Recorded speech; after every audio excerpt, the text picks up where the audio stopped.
नमस्कार। आज हम मानव शरीर के एक बेहद जरूरी और दिलचस्प सिस्टम मतलब परिसंचरण तंत्र या सर्कुलेटरी सिस्टम की गहराई में उतरने वाले हैं। हमारे पास इससे जुड़े कुछ दस्तावेज हैं जिनमें खून यानी ब्लड और हमारे पंपिंग स्टेशन दिल हार्ट के बारे में काफी अच्छी जानकारी दी गई है। तो आज का मिशन है इस जानकारी को खंगालना और समझना कि आखिर हमारा खून काम कैसे करता है, इसमें क्या क्या छुपा है और हमारा दिल कैसे इसे पूरे शरीर में दौड़ाता रहता है। यकीन मानिए इसमें कुछ बातें आपको चौंका भी सकती हैं। तो चलिए इसे खोल कर देखते हैं। सबसे पहले ये खून आखिर है क्या भला? ये असल में एक खास तरह का तरल ऊतक है जो शरीर के अलग अलग हिस्सों को जोड़ता है। बायोलॉजी की भाषा में कहें तो फ्लूइड कनेक्टिव टिश्यू, और इसके अध्ययन को हेमेटोलॉजी कहते हैं, मतलब खून और उससे जुड़े रोगों का विज्ञान। इसका मुख्य काम है जरूरी चीजें जैसे ऑक्सीजन, पोषक तत्व, हार्मोन्स, शरीर की गर्मी और एंटीबॉडी को एक जगह से दूसरी जगह ले जाना। एक औसत वयस्क शरीर में लगभग 5.5 लीटर खून होता है और इसका पीएच हल्का सा अल्कलाइन यानी 7.35 से 7.45 के बीच रहता है। मोटे तौर पर खून के दो मुख्य हिस्से होते हैं, एक तरल हिस्सा जिसे प्लाज्मा कहते हैं और दूसरा जिसमें तैरती हुई रक्त कणिकाएं होती हैं, ब्लड कॉर्पसेल्स। बिल्कुल सही कहा आपने। प्लाज्मा खून का वो तरल हल्के पीले रंग का हिस्सा है जो खून की कुल मात्रा का आधे से ज्यादा लगभग 55% बनाता है। 55%? अच्छा। हाँ, और इसमें ज्यादातर तो पानी होता है, करीब 90-92%, लेकिन इस पानी में बहुत कुछ घुला रहता है। सबसे खास है प्लाज्मा प्रोटीन, जो प्लाज्मा का लगभग 4 से 7% हिस्सा है। इनमें 3 मुख्य हैं जी। पहला, एल्ब्यूमिन। ये लिवर में बनता है और खून में पानी की सही मात्रा बनाए रखने में मदद करता है, जिसे ऑस्मोटिक संतुलन कहते हैं। दूसरा है ग्लोब्युलिन। ये हमारे इम्यून सिस्टम का हिस्सा है, संक्रमण से लड़ता है। और तीसरा, फाइब्रिनोजीन। ये भी लिवर में बनता है और चोट लगने पर खून का थक्का जमाने के लिए बेहद जरूरी है। अच्छा, ये तीनों प्रोटीन मतलब बहुत जरूरी हैं। हाँ बिल्कुल। और इन प्रोटीन्स के अलावा प्लाज्मा में इलेक्ट्रोलाइट्स, पोषक तत्व जैसे ग्लूकोज, अमीनो एसिड, फिर वो वेस्ट प्रोडक्ट्स, हार्मोन्स, गैसें, ये सब भी घुली होती हैं। यही एक शब्द आता है, सीरम। हाँ, सीरम। सीरम कुछ और नहीं बल्कि प्लाज्मा ही है, बस उसमें से फिब्रिनोजन यानी जो क्लॉटिंग वाला प्रोटीन है वो निकाल दिया गया हो। अच्छा, तो मतलब प्लाज्मा बिना फिब्रिनोजेन के सीरम कहलाता है। समझ गई। यानी प्लाज्मा सिर्फ पानी नहीं बल्कि एक तरह का सूप है जिसमें बहुत कुछ तैर रहा है। हाँ, कह सकते हैं। और यहाँ दिलचस्प बात यह है कि प्लाज्मा कितने सारे काम करता है। ये पोषक तत्वों और हार्मोन्स को उनकी मंजिल तक पहुंचाता है, कार्बन डाइऑक्साइड को फेफड़ों तक लाता है, बॉडी टेम्परेचर कंट्रोल में मदद करता है। कोशिकाओं का कचरा किडनी और लिवर तक पहुंचाता है, खून का थक्का जमाने के लिए फाइब्रिनोजेन देता है और ग्लोब्युलिन के जरिए इन्फेक्शन से लड़ता है। और वो एल्ब्यूमिन ये भी पक्का करता है कि पानी सही मात्रा में खून की नलियों के अंदर रहे, नहीं तो सूजन आ जाती है, एडेमा। वाह, ये तो बहुत काम करता है प्लाज्मा। अब आते हैं खून के दूसरे हिस्से पर, रक्त कणिकाओं पर, जो खून का बाकी 45% हिस्सा बनाती हैं। ये 3 मुख्य तरह की होती हैं, लाल रक्त कोशिकाएं यानी आरबीसीज, श्वेत रक्त कोशिकाएं यानी डब्ल्यूबीसीज और प्लेटलेट्स। यहाँ मामला और भी दिलचस्प हो जाता है। सबसे पहले लाल रक्त कोशिकाएं, जिन्हें एरिथ्रोसाइट्स भी कहते हैं। ये हड्डियों के अंदर जो गूदा होता है, बोन मैरो, उसमें बनती हैं और लगभग 120 दिन तक जिंदा रहती हैं। इनका सबसे जरूरी काम है फेफड़ों से ऑक्सीजन उठाकर शरीर की हर कोशिका तक पहुंचाना। यह काम हीमोग्लोबिन नाम के एक खास प्रोटीन की मदद से होता है जिसमें आयरन होता है। हाँ, और इसी हीमोग्लोबिन की वजह से खून का रंग लाल होता है। अच्छा, पुरुषों में इसका सामान्य स्तर लगभग 13.5-18 ग्राम प्रति डेसीलीटर और महिलाओं में 12-15 ग्राम प्रति डेसीलीटर होता है। और एक खास बात आरबीसीज के बारे में ये है कि जब ये पूरी तरह डेवलप हो जाती हैं तो इनमें न्यूक्लियस नहीं होता। न्यूक्लियस नहीं होता क्यों? ताकि कोशिका के अंदर हीमोग्लोबिन भरने के लिए ज्यादा से ज्यादा जगह मिल सके। ये ऑक्सीजन ढोने के लिए पूरी तरह डेडिकेटेड है। कमाल है। अब बात करते हैं श्वेत रक्त कोशिकाओं या ल्यूकोसाइट्स की, WBCs। ये हमारे शरीर की सेना है जिनका काम है बीमारियों और संक्रमणों से लड़ना। ये भी ज्यादातर बोन मैरो में बनती है, लेकिन इनकी कई किस्में हैं और इनका जीवन काल अलग-अलग होता है। हाँ, मोटे तौर पर इन्हें दो ग्रुप में बांट सकते हैं। पहला, ग्रैन्युलोसाइट्स, जिनके अंदर दानेदार पदार्थ होता है। इनमें न्यूट्रोफिल्स सबसे आम हैं, जो बैक्टीरिया जैसे हमलावरों को सीधे निगल जाते हैं। फैगोसाइटोसिस कहते हैं इसे। अच्छा, निगल जाते हैं। हाँ, दूसरा ग्रुप है एग्रैन्युलोसाइट्स, जिनमें दाने नहीं होते।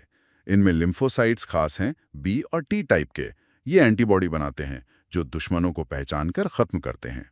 और एक और प्रकार, मोनोसाइट्स, वो भी बड़े फैगोसाइट्स होते हैं, मरे हुए सेल और कचरा साफ करते हैं। तो मतलब अलग-अलग तरह के सैनिक हैं हमारे पास। बिल्कुल, ये सब मिलकर हमारे इम्यून सिस्टम का एक जटिल नेटवर्क बनाते हैं, जो हमें कई तरह के खतरों से बचाता है। और तीसरी तरह की कणिकाएं हैं प्लेटलेट्स या थ्रोम्बोसाइट्स। ये असल में पूरी कोशिकाएं नहीं होती, बल्कि बोन मैरो में पाई जाने वाली बहुत बड़ी कोशिकाओं मेगा कैरियोसाइट्स के छोटे-छोटे टुकड़े होते हैं। इनका जीवन काल करीब 10 दिन का होता है। इनका सबसे महत्वपूर्ण काम है चोट लगने पर खून बहने से रोकना, मतलब खून का थक्का जमने की प्रक्रिया शुरू करना। हाँ, और आरबीसीज की तरह इनमें भी न्यूक्लियस नहीं होता। इन सभी रक्त कोशिकाओं, आरबीसीज, डब्ल्यूबीसीज और प्लेटलेट्स के बनने की जो प्रक्रिया है, उसे हीमोपोइसिस कहते हैं, जो मुख्य रूप से अस्थि मज्जा में चलती रहती है। शरीर को स्वस्थ रखने के लिए इन सभी कोशिकाओं का सही मात्रा और संतुलन में होना बहुत बहुत जरूरी है। तो खून में ये सब चीजें हैं, लेकिन शरीर इसे ठीक दबाव पर कैसे रखता है? यहीं पर रक्तचाप, ब्लड प्रेशर की बात आती है। यह वो दबाव है जो बहता हुआ खून हमारी खून की नलियों, खासकर आर्टरीज की दीवारों पर डालता है। एक स्वस्थ वयस्क में ये आमतौर पर 120-80 mmHg के आसपास होता है। इसे मापने के लिए डॉक्टर वो मशीन इस्तेमाल करते ना, स्फिग्मोमैनोमीटर, जिसमें हाथ पर पट्टा बांधकर हवा भरते हैं। हाँ, वही। जब हम ब्लड प्रेशर सुनते हैं, जैसे 120-80, तो इसने 2 नंबर होते हैं। ऊपर वाला नंबर 120 सिस्टोलिक प्रेशर कहलाता है। ये वो मैक्सिमम दबाव है जो तब बनता है जब हमारा दिल सिकुड़ता है और खून को जोर से आर्टरीज में फेंकता है। और नीचे वाला नंबर 80 डायस्टोलिक प्रेशर है। ये वो मिनिमम दबाव है जो तब होता है जब दिल 2 धड़कनों के बीच आराम कर रहा होता है, मतलब रिलैक्स कर रहा होता है। बिल्कुल। अब आते हैं एक और बहुत महत्वपूर्ण पहलू पर, रक्त समूह यानी ब्लड ग्रुप्स। इसकी आधुनिक समझ हमें ऑस्ट्रियाई वैज्ञानिक कार्ल लैंडस्टीनर ने दी। सबसे जाने माने सिस्टम्स हैं एबीओ और आरएच ग्रुपिंग। हाँ, एबीओ और आरएच। इन्हें समझने के लिए 2 शब्द अहम हैं, एंटीजन और एंटीबॉडी। एंटीजन हमारी लाल रक्त कोशिकाओं आरबीसीज की सतह पर मौजूद कुछ खास प्रोटीन या अणु होते हैं, और एंटीबॉडी हमारे खून के प्लाज्मा में मौजूद प्रोटीन होते हैं, जो शरीर में बाहर से आए या पराये एंटीजन को पहचानकर उस पर हमला करते हैं। अच्छा। इससे ये अहम सवाल उठता है कि खून चढ़ाते समय ब्लड ग्रुप का मिलान इतना जरूरी क्यों है कि शरीर की एंटीबॉडीज दान किए गए खून की आरबीसीज पर हमला कर देंगी। इससे एक गंभीर रिएक्शन हो सकता है, जो जानलेवा भी हो सकता है। ओह, इसीलिए मैचिंग जरूरी है। एबीओ सिस्टम में 4 मुख्य ग्रुप हैं, ए, बी, एबी और ओ। ये इस पर निर्भर करता है कि आरबीसी की सतह पर कौन से एंटीजन ए या बी मौजूद हैं, और प्लाज्मा में कौन सी एंटीबॉडी एंटी ए या एंटी बी हैं। जैसे ग्रुप ए है तो ए एंटीजन होगा और anti B antibody. Group B में B antigen, anti A antibody. सही। ग्रुप ए बी में ए और बी दोनों एंटीजन, लेकिन कोई एंटीबॉडी नहीं। हाँ। और ग्रुप ओ में कोई एंटीजन नहीं, पर एंटी ए और एंटी बी दोनों एंटीबॉडी। बिल्कुल। इसी वजह से ग्रुप ओ वाले किसी भी एबीओ ग्रुप वाले को खून दे सकते हैं, है ना, यूनिवर्सल डोनर। हाँ, लेकिन इसमें एक पेंच है अभी। अच्छा। पहले ये पूरा कर लेते हैं। एबी वाले किसी भी एबीओ ग्रुप से खून ले सकते हैं, यूनिवर्सल रेसिपिएंट। हाँ, एबी वाले। लेकिन कहानी यही खत्म नहीं होती। एक और फैक्टर है, आरएच फैक्टर। हाँ, आरएच फैक्टर, पॉजिटिव नेगेटिव वाला। एग्जैक्टली। ये भी एक तरह का एंटीजन है, आरएच एंटीजन, जो ज्यादातर लोगों की आरबीसीज पर पाया जाता है। अगर ये मौजूद है तो blood group RH positive, RH plus कहलाता है, और अगर नहीं है तो आरएच नेगेटिव, आरएच माइनस। खून चढ़ाने के लिए एबीओ और आरएच दोनों का मिलना जरूरी है। इसीलिए असल में यूनिवर्सल डोनर ओ नेगेटिव होता है, क्योंकि उसकी आरबीसीज पर ना ए बी एंटीजन होते हैं, ना आरएच एंटीजन। अच्छा, ओ नेगेटिव। हाँ, और universal recipient A B positive होता है। जिसके पास तीनों एंटीजन होते हैं, A, B और RH, इसलिए उसके प्लाज्मा में इनके खिलाफ कोई एंटीबॉडी नहीं होती, वो सबसे ले सकता है। समझ गई। तो O नेगेटिव और AB पॉजिटिव, ये है असली बात। अब जब खून बहने की बात हो रही है, तो ये भी जानना जरूरी है कि चोट लगने पर ये रुकता कैसे है। इस प्रक्रिया को खून का थक्का जमना, ब्लड कोएगुलेशन कहते हैं। ये एक बेहद जरूरी बचाव का तरीका है, जिससे खून तरल से बदलकर जेली जैसा गाढ़ा मतलब क्लॉट बन जाता है, ताकि ज्यादा खून ना बहे। ये वाकई एक जटिल सिलसिला है। हाँ, ये काफी कॉम्प्लेक्स प्रोसेस है, मल्टी स्टेप। जब कोई खून की नली फटती है तो सबसे पहले प्लेटलेट्स वहां जमा होकर एक अस्थायी प्लग बनाती हैं। फिर प्लाज्मा में मौजूद कई क्लॉटिंग फैक्टर्स, जो बेसिकली प्रोटीन्स हैं, वो एक के बाद एक एक्टिवेट होते हैं, जैसे डोमिनो गिरते हैं। इस प्रक्रिया के अंत में प्लाज्मा प्रोटीन फाइब्रिनोजेन, जिसकी हमने पहले बात की थी, की थी, वो अघुलनशील धागों जैसे फाइब्रिन में बदल जाता है। ये फाइब्रिन धागे प्लेटलेट प्लग के चारों ओर एक जाल बना लेते हैं, जिसमें आरबीसीज और डब्ल्यूबीसीज फंस जाती हैं, और इस तरह एक मजबूत थक्का, क्लॉट बनता है, जो खून का बहना रोक देता है। अच्छा, ये फाइब्रिन का जाल बनता है। हाँ, और इस पूरी प्रक्रिया के लिए कैल्शियम आयन और विटामिन के भी जरूरी होते हैं। तो ये एक तरह का शरीर का अपना फर्स्ट एड सिस्टम है। लेकिन क्या होता है जब खून या इस सिस्टम में कुछ गड़बड़ी हो जाती है? बिल्कुल, जब इस जटिल प्रणाली में कोई दिक्कत आती है, तो कई तरह के रक्त विकार, ब्लड डिसऑर्डर्स हो सकते हैं। इन्हें हम कुछ श्रेणियों में देख सकते हैं, जैसे सामान्य या प्लाज्मा संबंधी समस्याएं, जैसे एडिमा, जिसमें शरीर के ऊतकों में जरूरत से ज्यादा तरल जमा हो जाता है, अक्सर एल्ब्यूमिन की कमी या दिल किडनी की समस्याओं के कारण, या फिर हीमोफीलिया जैसे जेनेटिक रोग, जिनमें क्लॉटिंग फैक्टर्स की कमी से खून ठीक से नहीं जमता। जरा सी चोट पर भी बहुत खून बह सकता है। ये तो खतरनाक है। फिर है आरबीसी संबंधी समस्याएं। सबसे आम है एनीमिया। हाँ, खून की कमी जिसे कहते हैं। इसमें या तो आरबीसीज की संख्या कम हो जाती है या उनमें हीमोग्लोबिन कम होता है। नतीजा, शरीर की कोशिकाओं तक पर्याप्त ऑक्सीजन नहीं पहुंच पाती। इससे थकान, कमजोरी, सांस फूलना जैसे लक्षण दिखते हैं। ये कई कारणों से हो सकता है। आयरन की कमी, विटामिन B12 की कमी या सिकल सेल अनीमिया जैसे जेनेटिक रोग। कई तरह की अनीमिया होती हैं मतलब। बिल्कुल। फिर WBC संबंधी समस्याएं भी हैं। अगर WBC की संख्या बहुत कम हो जाए, ल्यूकोपेनिया, तो इन्फेक्शन का खतरा बढ़ जाता है।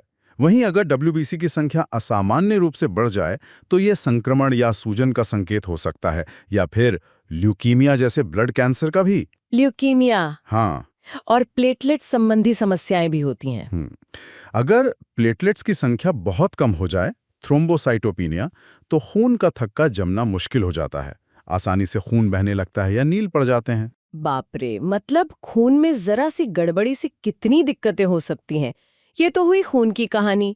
चलिए अब उस अंग की बात करते हैं जो इस खून को पूरे शरीर में दौड़ाता है, हमारा दिल, हार्ट।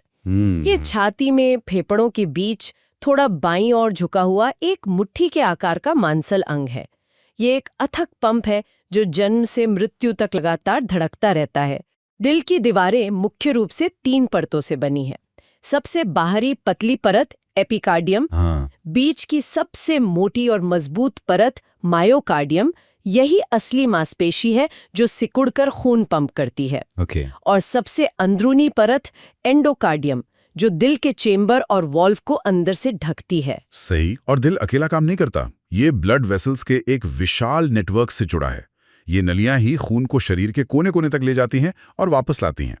3 मुख्य प्रकार हैं, आर्टरीज, वेन्स और कैपिलरीज। हाँ, धमनियां, शिराएं और केशिकाएं। बिल्कुल। आर्टरीज खून को दिल से दूर ले जाती हैं। इनकी दीवारें मोटी और लचीली होती हैं, क्योंकि इन्हें दिल से निकलने वाले तेज दबाव वाले खून को संभालना होता है। इन्हें आप शरीर की हाईवे समझ सकते हैं। सबसे बड़ी आर्टरी एओर्टा है। एओर्टा? हाँ। वेन्स खून को वापस दिल की ओर लाती हैं। इनकी दीवारें पतली होती हैं क्योंकि इनमें खून का दबाव कम होता है। इन्हें लोकल सड़कें मान सकते हैं। इनमें अक्सर वॉल्व होते हैं ताकि खून वापस ना बहे। अच्छा, वाल्व भी होते हैं वेन्स में? हाँ, खासकर पैरों की वेन्स में। और कैपिलरीज, ये सबसे महीन नलियां हैं, बालों से भी पतली। ये आर्टरीज और वेन्स को जोड़ती हैं और शरीर के ऊतकों के बीच जाल की तरह फैली होती हैं। यहीं पर खून और कोशिकाओं के बीच ऑक्सीजन, CO2, पोषक तत्वों और कचरे का असली लेन देन होता है। यहीं पर एक्सचेंज होता है। एग्जैक्टली। इनकी दीवारें सिर्फ एक कोशिका मोटी होती हैं। ये तंग गलियां हैं जहां ट्रैफिक धीमा चलता है। वाह, क्या बढ़िया तरीके से समझाया आपने हाईवे, लोकल सड़कें और गलियां। आइए अब दिल के अंदर झांकते हैं। दिल में 4 कमरे या कक्ष होते हैं, चेम्बर्स। ऊपर के 2 छोटे कक्ष आलिंद, एट्रिया कहलाते हैं, दाया आलिंद और बाया आलिंद। नीचे के 2 बड़े कक्ष निलय, वेंट्रिकल्स कहलाते हैं, दाया निलय और बाया निलय।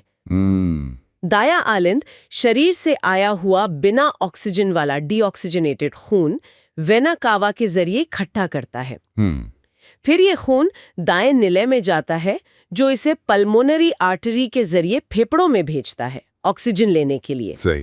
फेफड़ों से ऑक्सीजन वाला ऑक्सीजनेटेड खून पल्मोनरी वेन्स के जरिए बाएं आलिंद में वापस आता है और अंत में ये खून बाएं निलय में जाता है, जो इसे जोर से पंप करके एओर्टा में भेजता है ताकि ये पूरे शरीर में पहुंच सके। हाँ, और इसीलिए बाईं निलय की दीवार सबसे मोटी और मजबूत होती है। उसे सबसे ज्यादा काम करना पड़ता है। अच्छा, दिल के दाएं और बाएं हिस्सों के बीच एक मोटी दीवार होती है जिसे सेप्टम कहते हैं। ये सुनिश्चित करती है कि ऑक्सीजन वाला और बिना ऑक्सीजन वाला खून आपस में मिले नहीं। बिल्कुल जरूरी है ये। और खून को सही दिशा में बहाने के लिए दिल में 4 वाल्व होते हैं जो एक तरफा दरवाजों की तरह काम करते हैं। दाएं आलिंद निलय के बीच ट्राइकस्पिड वाल्व, बाएं आलिंद निलय के बीच बाइंकस्पिड या मिट्रल वाल्व, और निलय से निकलने वाली पल्मोनरी आर्टरी और एओर्टा के मुंह पर भी वाल्व होते हैं, पल्मोनरी और एओर्टिक वाल्व। करेक्ट। और एक और कमाल की बात है कि दिल को धड़कने के लिए दिमाग से सीधे ऑर्डर की जरूरत नहीं होती। सच में? हाँ, इसकी अपनी बिजली बनाने और उसे चलाने की प्रणाली होती है, इलेक्ट्रिकल कंडक्शन सिस्टम। इसकी शुरुआत होती है ऐसे नोड से, साइनो एट्रियल नोड, जो दाएं आलिंद में स्थित कोशिकाओं का एक छोटा समूह है। इसे दिल का नेचुरल पेसमेकर कहते हैं। पेसमेकर, हाँ सुना है। ये नियमित रूप से बिजली के सिग्नल पैदा करता है, जिससे पहले दोनों आलिंद सिकुड़ते हैं। ये सिग्नल फिर एवी नोड, एट्रियोवेंट्रिकुलर नोड तक पहुंचता है, जो आलिंद और निलय के बीच होता है। ये सिग्नल को थोड़ा धीमा करता है ताकि निलय को खून भरने का समय मिल जाए। अच्छा, एक छोटा सा ब्रेक। हाँ, फिर सिग्नल एवी बंडल और उसकी शाखाओं से होते हुए पुरकिंजे फाइबर्स तक पहुंचता है, जो निलय की दीवारों में फैले होते हैं। ये सिग्नल निलय की मांसपेशियों को सिकुड़ने का आदेश देता है। ये पूरा सिस्टम एक ऑर्केस्ट्रा कंडक्टर की तरह काम करता है, जो दिल की धड़कन को लयबद्ध रखता है। अद्भुत, मतलब दिल का अपना ही करंट है। तो अब जब हमने दिल की बनावट और उसके काम करने का तरीका समझ लिया है, तो देखते हैं कि खून का पूरा चक्कर कैसे लगता है। इसका श्रेय अंग्रेज चिकित्सक विलियम हार्वे को जाता है, जिन्होंने पहली बार इसे विस्तार से बताया था। हाँ, संक्षेप में यात्रा इस तरह है। शरीर से बिना ऑक्सीजन वाला खून दाएं आलिंद में, ठीक है, फिर दाएं निलय में, वहां से पल्मोनरी आर्टरी से फेफड़ों में, फेफड़ों में ऑक्सीजन मिलती है, CO2 निकलती है, फिर पल्मोनरी वेन्स से ऑक्सीजन वाला खून बाएं आलिंद में, फिर बाएं निलय में, और वहां से एओर्टा के जरिए पूरे शरीर में, और फिर वापस। हाँ, शरीर में ऑक्सीजन देने के बाद खून फिर बिना ऑक्सीजन वाला होकर वेना कावा के जरिए दाएं आलिंद में लौट आता है। ये चक्र लगातार चलता रहता है। एक पूरा सर्किट। दिल की हर एक धड़कन असल में एक पूरी घटना है, जिसे कार्डियक साइकिल कहते हैं। हाँ, आराम की स्थिति में यह चक्र लगभग 0.8 सेकंड में पूरा हो जाता है। हाँ, बहुत तेज। इसमें दिल के कक्षों का सिकुड़ना, जिसे सिस्टोल कहते हैं, और फैलना, जिसे डायस्टोल कहते हैं, शामिल है। बिल्कुल। जब निलय सिकुड़ते हैं, वेंट्रिकुलर सिस्टोल, तो खून फेफड़ों और शरीर में जाता है। जब वे फैलते हैं, वेंट्रिकुलर डायस्टोल, तो वे आलिंद से खून से भर जाते हैं। हम दिल की धड़कन को स्टेथोस्कोप से सुन सकते हैं। 2 मुख्य आवाजें सुनाई देती हैं, लब और डब। हाँ, लब डब, लब डब। पहली आवाज लब थोड़ी लंबी होती है और तब आती है जब एट्रिया और वेंट्रिकल के बीच के वाल्व, मतलब मिट्रल और ट्राइकस्पिड, बंद होते हैं। ये वेंट्रिकुलर सिस्टोल की शुरुआत है। दूसरी आवाज डप थोड़ी तेज और छोटी होती है और तब आती है जब वेंट्रिकल से निकलने वाली आर्टरीज के वाल्व, एओर्टिक और पल्मोनरी, बंद होते हैं। ये वेंट्रिकुलर डायस्टोल की शुरुआत है। अच्छा, तो ये आवाजें वाल्व के बंद होने से आती हैं। हाँ, और दिल की इस इलेक्ट्रिकल गतिविधि को हम इलेक्ट्रोकार्डियोग्राम ईसीजी से रिकॉर्ड कर सकते हैं। ये एक ग्राफ होता है जिसमें पी, क्यूआरएस और टी जैसी तरंगे दिखती हैं, जो दिल के सिकुड़ने और फैलने के इलेक्ट्रिकल पैटर्न को दिखाती हैं और दिल की सेहत के बारे में अहम जानकारी देती हैं। हाँ। पी वेव एट्रियल डीपोलराइजेशन दिखाती है, क्यूआरएस कॉम्प्लेक्स वेंट्रिकुलर डीपोलराइजेशन और टी वेव वेंट्रिकुलर रीपोलराइजेशन। मतलब इलेक्ट्रिकल एक्टिविटी का पूरा रिकॉर्ड। परिसंचरण से जुड़ी एक और स्थिति जिसका जिक्र करना जरूरी है, वो है deep vein thrombosis, DVT. DVT? ये क्या है? इसमें शरीर की गहरी शिराओं, खासकर पैरों में खून के थक्के बन जाते हैं। ये खतरनाक हो सकता है क्योंकि अगर ये थक्का टूटकर खून के साथ बहता हुआ फेफड़ों तक पहुंच जाए तो ये जानलेवा पल्मोनरी एम्बोलिज्म कर सकता है। ओह, हाँ, ये क्लॉटिंग प्रोसेस के गलत जगह पर एक्टिवेट होने का नतीजा है। तो इस सब का क्या मतलब है? हमने देखा कि खून सिर्फ एक लाल तरल नहीं है, बल्कि प्लाज्मा और कई तरह की विशेष कोशिकाओं, आरबीसी, डब्ल्यूबीसी, प्लेटलेट्स का एक जटिल मिश्रण है। हर एक का अपना महत्वपूर्ण काम है, ऑक्सीजन पहुंचाने से लेकर संक्रमण से लड़ने और खून रोकने तक। बिल्कुल। हमने समझा कि ब्लड प्रेशर क्या है, ब्लड ग्रुप का मिलान क्यों जरूरी है और चोट लगने पर खून का थक्का कैसे बनता है। फिर हमने दिल की अद्भुत बनावट देखी, उसके 4 कक्ष, वॉल्व्स और कैसे उसका अपना इलेक्ट्रिकल सिस्टम उसे बिना रुके सही तालमेल में धड़काता रहता है, और कैसे ये पूरी प्रणाली मिलकर जीवन देने वाले खून को शरीर के हर कोने तक पहुंचाती है। ये सब कितनी सटीकता और तालमेल से काम करता है, ये सचमुच कमाल का है। हाँ, इसमें कोई शक नहीं। अंत में एक विचार छोड़ जाते हैं जिस पर सोचा जा सकता है। ये सब जानने के बाद कि हमारा खून कैसे बनता है, दिल कैसे धड़कता है, नसें कैसे काम करती हैं, क्या ये हमारे रोजमर्रा के स्वास्थ्य से जुड़े फैसलों को प्रभावित करता है? अच्छा सवाल है। जैसे कि हम क्या खाते हैं, कितना एक्टिव रहते हैं, या तनाव को कैसे संभालते हैं। क्या इस जानकारी से हमें अपने शरीर का बेहतर ख्याल रखने की प्रेरणा मिलती है?